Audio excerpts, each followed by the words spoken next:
Hi everyone, I've missed you. So, how does that make you feel when I say I missed you? That's where I'm going with this video about words that create experiences.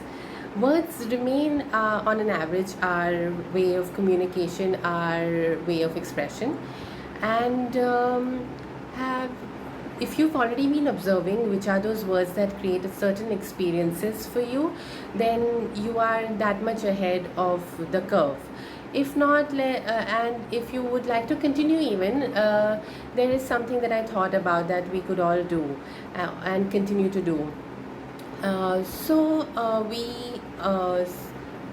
In our self-talk, we speak through words. To others, we speak through words. Which are those words that don't leave a good thought, a good feeling, a good memory with us? So observe those and continue to observe those. Now what we're going to do is, once we have those words, and even parallelly when you find out that word, what you can do is, when you have that word which doesn't sound good to you, which doesn't make you feel good, which doesn't create a thought that you want to keep, take a step back, disassociate with that experience of the word. Physically, physiologically, take a step back and let that feeling, that thought, that whatever you hear out of that word remain out of your body, literally out of your body, at an arm's length, at an arm's distance, or take two steps for as much as distance you want to create. Go that much back in your body and look at the picture it's forming, look at the feeling it's forming. If it's a memory that's coming from the past, look at it and take all the information from that.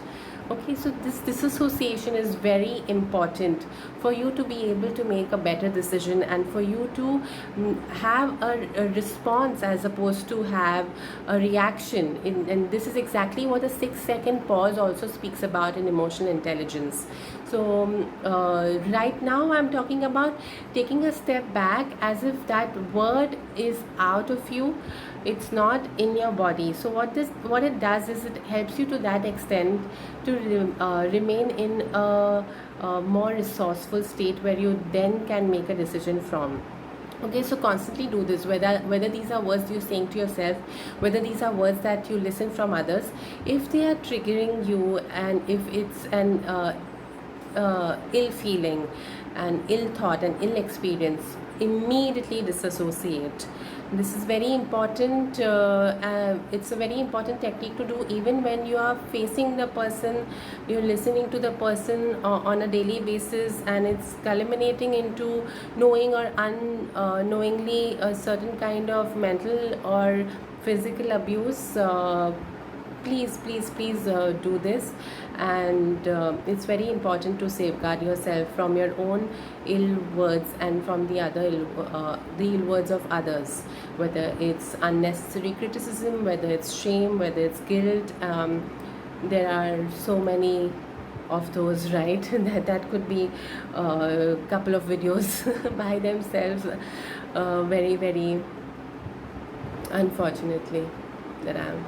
So this association is a very important technique, guys, and I hope this simple technique helps you to face those situations at an arm's length and makes you feel safe. And if now this is one thing that I would love for you all to continue to do. And the second thing is, if something pops up from the past where it's very painful, I know. Now, one of the principles in the neuro-linguistic programming therapies that we observe is the disassociation, and then within that disassociated state, we'll tell you how exactly, and it's there are many more nuances to than what I'm sharing in this video. So when you do choose to work on yourself, work on that past memory, then if you have continued to do this disassociation exercise with words, you will find it safer to go for this and to face your past shock that's living in you for so many years. That's a second call to action that you could perhaps have, and I would love you for taking that step. And it's very, very brave for you to do that, because you are not your abuse. You're not the abuse you've received. You're not the abuse you've given. You are not your past.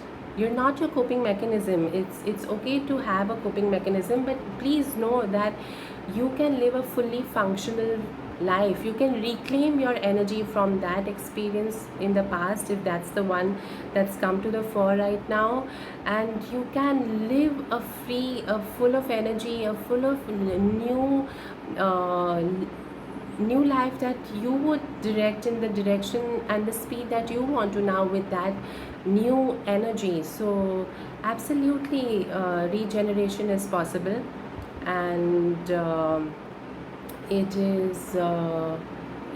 is safe to do so. If you would like to approach me or any other NLP master practitioner, I will also leave my email ID on in the description of the video. So continue to observe those words, continue to disassociate with the words in the technique of taking a step back and letting the words remain out of your body, and not letting it enter in, even in, I would say, even in your field. There is a body, there is an energy field that we have. Let the words stop before it even reaches your energy field, and that's another principle that we makes it safer for you to get into any, if you're thinking, if there have been any past memories that have come up which are to that extent shocking and traumatic, and to that extent go way beyond your childhood, into your childhood rather, that the energy field that I spoke about is another safe thing that helps you to navigate the whole memory without being associated. And then when you associate to reclaim your energy. So that's the whole beauty and science of that particular therapeutic process. In the meantime, please continue with observing the words, disassociating from the words that make you feel ill, make you hear ill, make you see ill. So please continue to do that, and please do reach out. And again, you do not have to continue to live with all of these things that are taking away from you. There's a whole new life waiting for you, and you are waiting, they're just waiting for uh, each other to hug themselves. It's you and the new you which is waiting to hug each other. Thank you guys, see you.